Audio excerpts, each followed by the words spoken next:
By the start of 1945, the Allies had seized control of almost the entire Pacific from Japanese forces. In March, U.S. Marines captured the small island of Iwo Jima after a protracted and brutal fight. With the Japanese home islands now within striking distance, American military leaders identified Okinawa as the ideal staging ground for their final assault on Japan, a place soon to be drenched in blood. The American tactic of island hopping brought their forces ever closer to Japan in the war's final year. The next objective was the Ryukyu Islands, a group of 161 islands with Okinawa as the largest. U.S. strategists believed Okinawa could serve as a vital base for a potential invasion of the Japanese mainland. Recognizing Okinawa's strategic significance, the Japanese had established a naval base there, along with 7 airfields on surrounding islands. The island's geography also favored the defenders. The north was rugged and filled with ravines and gullies, while the south, though flatter, was marked by limestone ridges and caves. Okinawa was also home to a substantial civilian population, 435,000 people, mostly in the southern region. These residents were culturally distinct from the Japanese, speaking the Luchuan language, and many in the Japanese garrison viewed them as inferior. To secure the loyalty of these isolated locals, Japanese authorities relied heavily on propaganda, instilling fear of the Americans and promoting unwavering devotion to the emperor. The threat of an American invasion was underscored by relentless U.S. aerial bombardments that began in September 1944. By early 1945, much of Naha, the capital and its port, lay in ruins. The Americans prepared for their invasion, while the Japanese readied both the population and the terrain for fierce resistance. Both sides regarded the coming conflict as a battle for Japan itself, with commanders eager to gauge their troops' performance as a preview of a possible mainland invasion. The defense of Okinawa was entrusted to the Japanese 32nd Army, commanded by Lieutenant General Mitsuru Ushijima. This force numbered around 100,000, though their training and combat experience varied. The 62nd and 24th Divisions had fought in China, though the 24th lacked significant battle experience. They were reinforced by the understrength 44th Independent Mixed Brigade. To offset losses, the Japanese also mobilized Air Force personnel, naval staff, and Okinawan conscripts. Between 17,000 and 20,000 civilians formed lightly armed Home Guard units, while 2,000 teenagers, some as young as 14, were organized into the so-called Blood and Iron Student Corps. Although the Japanese lacked substantial heavy weaponry, they possessed a sufficient supply of artillery and mortars. The Allies, meanwhile, amassed overwhelming firepower for Operation Iceberg, the code name for the Okinawa invasion.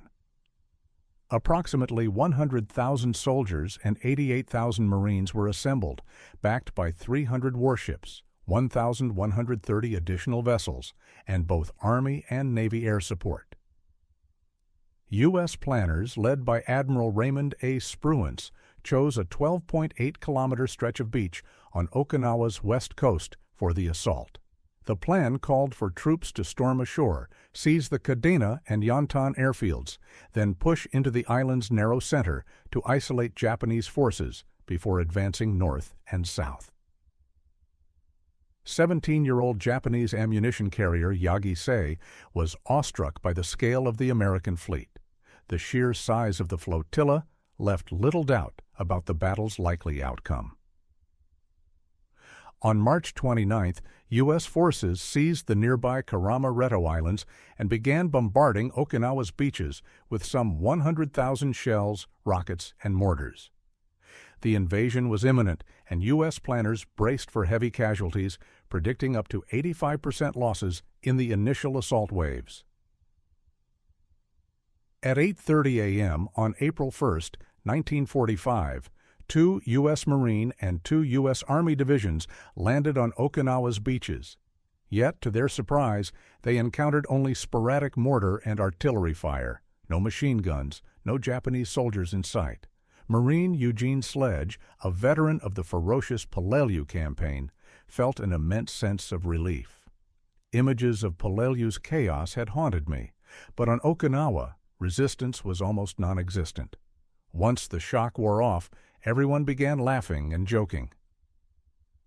The release of tension was unforgettable. Out of 50,000 U.S. troops who landed, only 55 were killed or went missing. This light toll was part of the Japanese strategy. General Ushijima deliberately chose not to contest the landings, believing that direct confrontation would annihilate his troops. Instead, he planned to lure the Americans inland, then wear them down in brutal battles along the southern ridges. Light Japanese forces would harass the north, while the main defense lines would retreat toward Suri Castle. As the Americans advanced, Imperial headquarters promised a massive air assault on the U.S. fleet. However, Colonel Hiromichi Yahara remained skeptical. From the outset, we were largely isolated from Imperial headquarters. Our men made sarcastic remarks, joking that headquarters would never come to Okinawa, especially since Naha's red light district had been destroyed in air raids.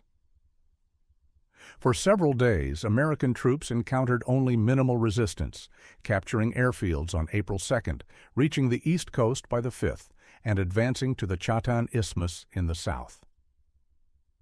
The island was now split in two, but as Marines moved north and the Army pushed south, Japanese resistance stiffened. Japanese units and Okinawan irregulars ambushed Marines in hit-and-run attacks, particularly on the forested Motobu Peninsula.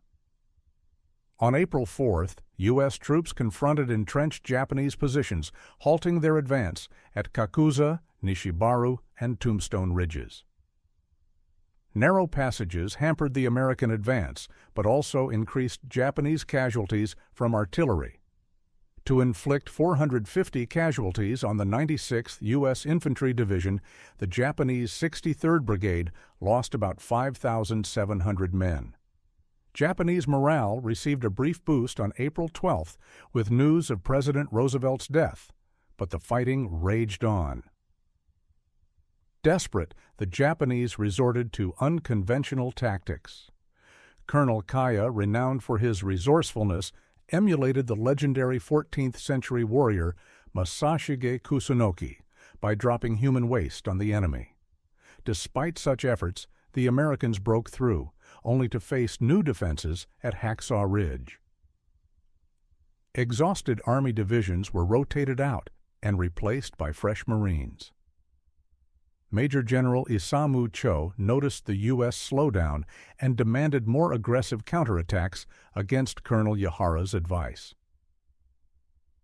Cho's counterattack on May 4th, supported by amphibious landings behind American lines, failed nonetheless. From that point, Yahara's attrition strategy prevailed, though hope for victory was faint. Cho even joked with me, "Hey Yahara, when can I commit harakiri? Is now a good time?" He had not only accepted responsibility for the failed offensive, but had also lost all hope for further success. As the ground battle stalled, a fierce naval struggle erupted as Japanese air forces sought to destroy the U.S. fleet.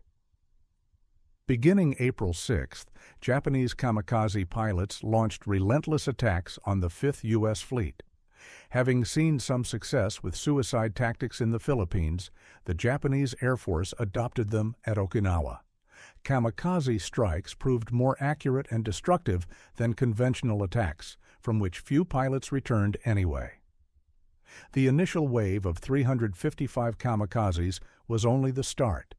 In total, about 1,800 kamikaze pilots targeted U.S. ships and Okinawan airfields between April and June. Many were shot down, but their swarming tactics increased their effectiveness, as U.S. sailor J. Holmes aboard the destroyer Hadley later recalled. "This was the biggest attack we'd ever faced. The Kamikazes came at us in groups of 10. No matter how skilled our gunners were, we couldn't stop them all. By battle's end, Kamikazes had sunk 26 U.S. ships and damaged 225 more, causing 9,700 American casualties, the Navy's highest losses since Pearl Harbor. Kamikazes weren't the only threat. On April 6th, the Japanese battleship Yamato, the largest in the world, set out for Okinawa on a one-way mission, planning to beach itself and use its massive guns in defense. However, U.S. aircraft intercepted and sank the Yamato, killing 3,000 crew members. Meanwhile, on Okinawa, U.S. forces regrouped in late May to assault the most formidable Japanese positions yet. Complicating matters, heavy rains fell nearly non-stop. U.S. troops attempted to outflank the Japanese stronghold at Suri, but defenders held firm in the center. Intense fighting erupted around Sugarloaf and Horseshoe Hills in the west, while Army units attacked Conical Hill in the east. Japanese defenders, often positioned on reverse slopes, inflicted severe casualties. The worsening weather slowed the American advance, especially hampering vehicle-dependent troops. Sledge described the approach to Suri as the most horrifying place he'd ever seen. What had once been a serene valley was now a muddy, gruesome wasteland. Every crater brimmed with water, many containing the bodies of Marines, lying as they had fallen, half submerged, weapons still in hand. The close quarters fighting favored Japanese defenders and limited U.S. artillery effectiveness. In response, American troops deployed flamethrower tanks, satchel charges, and napalm to root out defenders and collapse caves. By late May, the Japanese eastern flank gave way, and the Americans seized Naha. The Japanese attempted an airborne attack on May 25th, but U.S. forces quickly crushed it. Facing encirclement, the Japanese withdrew further south on May 29th. By then, approximately 62,500 Japanese and 5,300 American troops had perished. As the Japanese army retreated, it forced civilians to accompany them, while Home Guard units delayed the U.S. pursuit. Okinawa's civilians endured unique suffering during the battle. The Japanese partially evacuated the island and urged civilians to flee combat zones. Many, however, stayed near Japanese troops, while others were pressed into service as laborers, nurses, or sex slaves, so-called comfort girls. Japanese propaganda was so pervasive that some Okinawans took their own lives rather than risk American capture. At least 30 groups and families committed mass suicide, often under military supervision. On Karamaretto alone, up to 700 civilians killed themselves. Corporal Dan Lawler of the U.S. Army recalled the deep mistrust among Okinawans. "We gave them candy, but they wouldn't touch it unless we ate some first. You could tell they didn't trust us at all." The Marines' lack of experience fighting among civilians compounded these fears. Their tendency to shoot first and ask questions later led to the deaths of families hiding in caves and others suspected of being infiltrators. The Japanese army even used civilians like teenager Oshiro Kenki to cover retreats and carry out suicide attacks. We had no idea where the army went. They abandoned our student group, handed us grenades, and told us to wait until we saw the whites of the Americans' eyes before using them. By early June, the Japanese situation was dire. About 30,000 troops remained, many wounded. Survivors withdrew to the Kion Peninsula, preparing for a final stand. On June 4th, Marines launched a shore-to-shore assault on the Japanese naval base at Oroku. With exhaustion and combat fatigue mounting, U.S. commanders tried, unsuccessfully, to persuade the Japanese to surrender. Intense close-quarters combat erupted around Kunishi Ridge, where the Japanese scored a final success on June 18th by killing Lieutenant General Buckner, commander of the 10th U.S. Army. But the battle was all but over. By June 21st, U.S. tanks closed in on the Japanese 32nd Army headquarters. Ushijima ordered a suicide charge from the headquarters, intending to watch as he committed ritual suicide. Many Japanese officers followed suit as communications disintegrated. In the early hours of June 23, Ushijima and a heavily intoxicated Cho took their own lives. Before dying, Cho composed a poem. The devil foe tightly grips our southwest land. His aircraft fill the sky. His ships control the seas. Bravely we fought for 90 days inside a dream. We have used up our withered lives. But our souls race to heaven. Apart from a few isolated holdouts, the Battle of Okinawa effectively ended on June 22, 1945. It was among the deadliest battles for the U.S. military in World War II. 3,000 Marines, 4,600 Army soldiers, and 4,900 sailors were killed. Of the 100,000 Japanese defenders, 66,000 died, and half the survivors were wounded.